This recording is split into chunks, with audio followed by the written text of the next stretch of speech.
Allah mənim Mövlamdır. Mən də möminlərin Mövlasıyam. Mən kimin Mövlasıyamsa, bu Əli də onun Mövlasıdır. Tutub əllərində əlləri, dedi sizə budur vəli, işarə verdi Heydəri. Qədir xumdan keçən zaman buyurdu ümmətə dayan, getirdi Cəbrail Quran, buyurdu et bunu bəyan.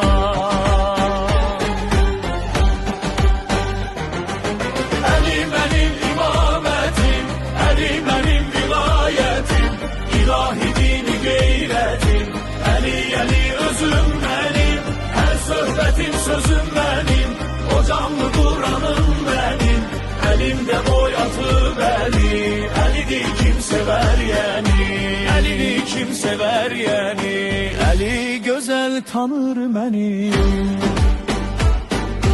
Əlidən kim düşər kənar, həmişə kimsəsiz qalar, qəbirdə od tutub yanar, çəkər həmişə ahuzar.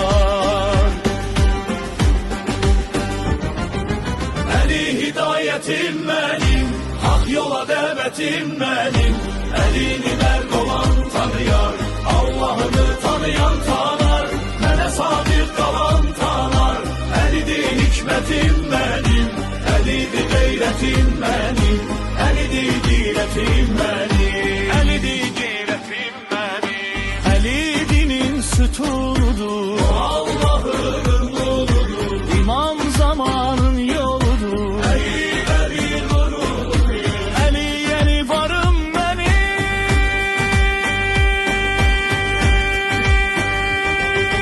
Bu cismimdə canım mənim, kimə gəl inanır mənə, beyət eyləsin vəlimə,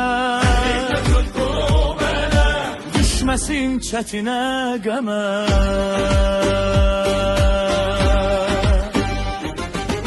Əlidən ayrı düşsə kim, onlar mənim də düşmənim, Əli ilə kim gedər yola, tapar bu yolda hər şəfa, kömək olar ona Xuda, mən rafiqəm ağam Əli, yazdım ağam anam Əli, qəbul etsin bu kəlməmi, bağışlasın ağam məni.